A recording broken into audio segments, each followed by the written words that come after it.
Okay, so share ko sa inyo to guys, no. So ngayong araw guys, meron tayo ditong phone device guys, no. So itong phone device nito guys ay Vivo guys, no. So Vivo device ito guys. So ang issue guys ng phone device na ito guys ay nag-stop ito guys sa charging logo niya guys, no. So kahit hindi mo siya na-charge guys ay lumalabas ang charging logo guys. Yan. So kapag i-charge naman natin guys ay yung lumalabas dito guys sa ating schematic guys ay normal naman guys yung reading niya guys, no. Yan. So kung makita niyo guys, so 0.9 ampere hanggang 1.0 ampere guys, no. So normal naman siya guys, no. So ang problema lang dito guys ay hindi siya maglabas guys sa ganitong issue guys, no. Na-stuck lang ito guys sa charging logo guys. Yan. So ang gagawin natin dito guys ay subukan natin to, buksan natin to guys, no. So hindi kasi magamit guys ng tumer ito guys kasi nga yung issue nito guys ay ganito lang guys, no. So hindi siya makalabas guys. So itong unit na ito kasi guys ay na-power shutdown na ito guys, no. Pero hindi siya bumabalik guys sa normal guys. Yan. So gagawin natin ay tanggalin muna natin guys yung SIM tray nito guys, no. Yan. So bubuksan kasi natin guys yung unit nito guys. So para mabuksan natin, pwede yung gumamit dito guys ng pang-opening tools yung guys, no. So sa akin guys kukulang guys yung gagamitin ko dito guys. Yan. So simulan natin.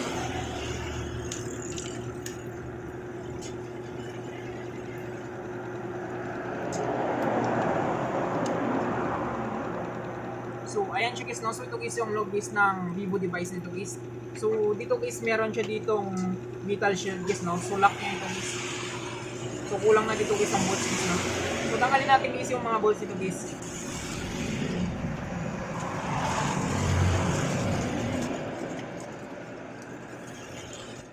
So, tanggalin natin dito guys yung metal shield nito guys, no? O yung lock nito guys. So, kapilang natin yan. Sunod natin dito guys, tanggalin natin guys yung face connector guys ng battery nito guys, no? Or yung tinatawag natin guys na flexible printed circuit nito guys. Sunod natin guys, tanggalin natin guys yung face connector guys ng fingerprint sensor nito guys. Yan. So subukan natin guys ibalik kapag mag-normal siya guys. Yan. So namatay na siya guys, no? So nag-power off na siya guys. So subukan natin guys, pandarin natin. So napalitan na rin pala ito guys na buto nito guys, no? Yan. So, subukan natin, pandarin natin guys. So, ayan guys, no? So, subukan natin guys kapag magtuloy siya sa menu guys, no?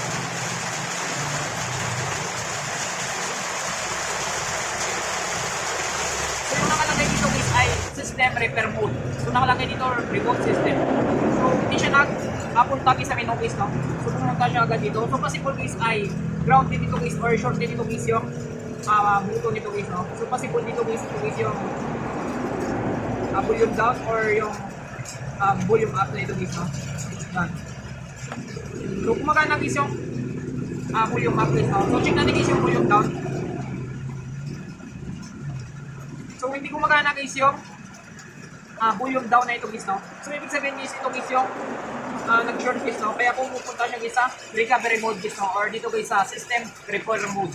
So ang gagawin natin dito guys, subukan natin guys i-remove ito guys, no? Ito guys ang buto na ito guys. Or pwede natin palitan ito guys na bagong buto guys, no? So remove muna natin ito guys.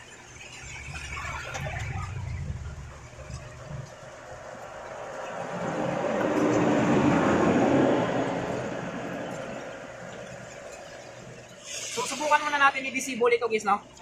Ito guys yung volume down na ito guys.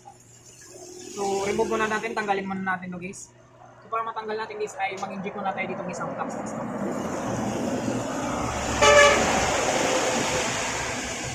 So subukan natin guys i-disable guys, no? Para magtuloy siya guys sa menu guys.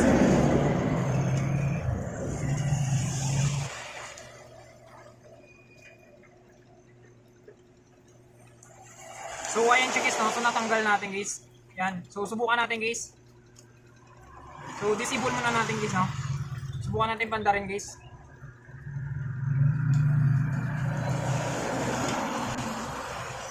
Yan. So subukan natin guys, no, kapag ma-fix natin guys yung issue guys ng phone device nito guys.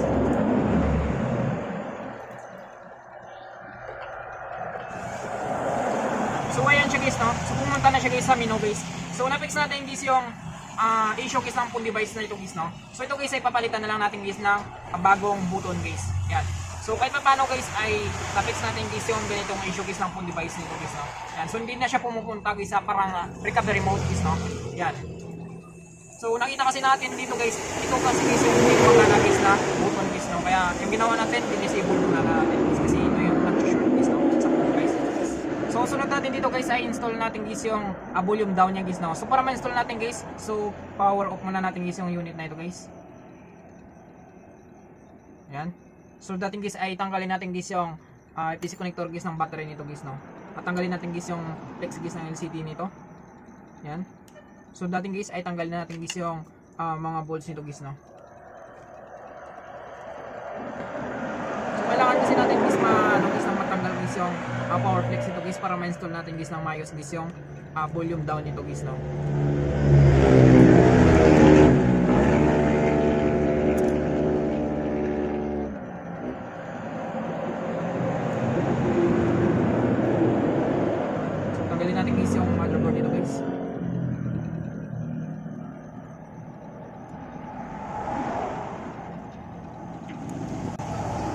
Kabilang muna natin to.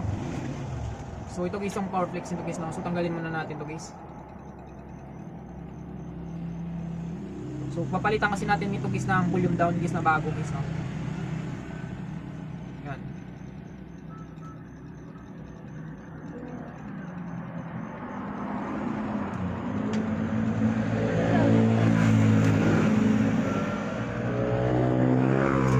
So dito guys ay nalifted siya guys, no. So ang gagawin natin ay putputin muna natin guys.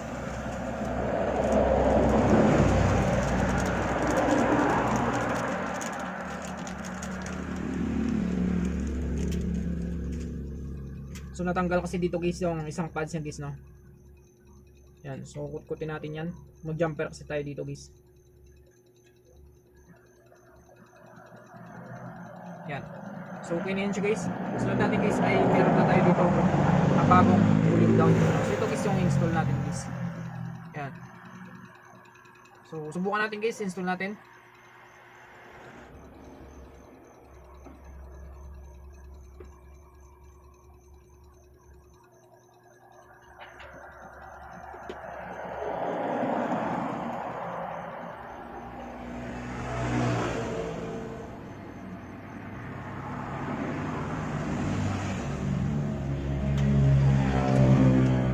Jigan natin ng flux guys, no. Yan, para smooth guys yung pagkabit natin guys ng volume down guys. So ito guys, sinangan natin ito guys, no, para madali siya kumapit guys.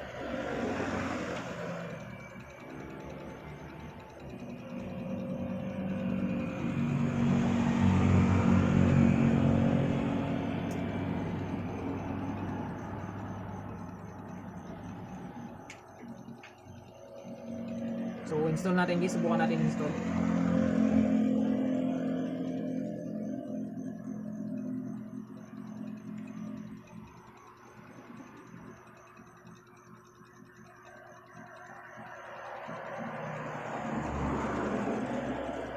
So ayan siya guys, no. So install natin guys.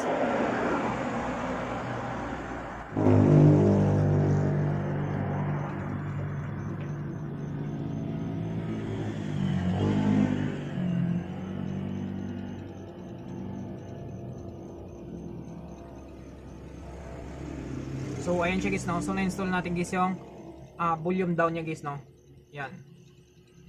So subukan natin guys, balik natin guys sa unit. Ito guys yung power flex nito guys, no.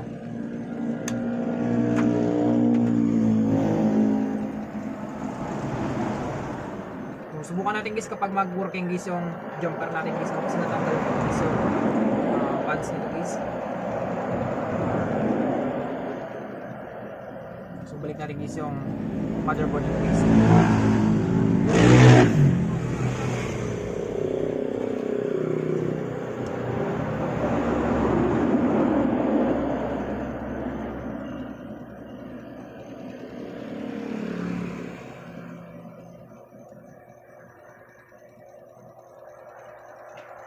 So subukan natin pandarin natin guys, no. I-check natin guys kapag pang-ground din siya guys.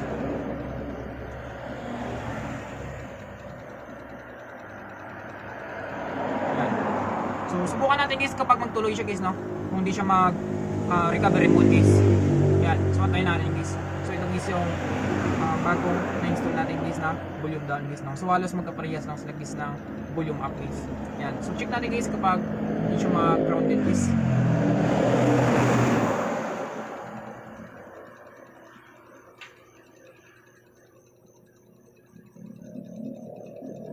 So ayan siya guys, no? So nagtuloy siya guys. So ibig sabihin guys ay hindi siya grounded guys, no? So check natin guys kung gumagana guys yung bagong ni-install natin guys. Jumper lang kasi ito guys, no? Yan. So check natin volume down.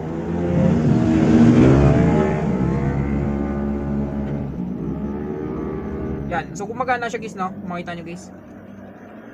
So papakita ko sa inyo guys.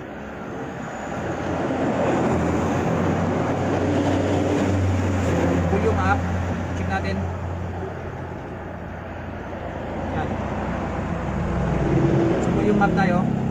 Yan. So ito guys yung volume up niya guys, no? So papakita ko sa inyo guys. So volume up, volume down. Yan. So working guys yung ginawa natin guys na bagong volume down guys, no? Yan. So kahit paano guys ay gumana guys yung bagong na-install natin guys, no? Kahit jumper lang ito guys kasi nga natanggal guys yung files niya guys, no? So ginawa natin ng paraan guys. Yan. So I hope guys na makatulong sa inyo itong video tutorial natin guys, no? Sa mga bago pa lang sa ating channel guys, huwag natin kalimutan guys i-click guys yung subscribe at yung notification bell button para ma-update ko kayo guys sa susunod natin guys na video tutorial. Thank you guys and God bless sa lahat.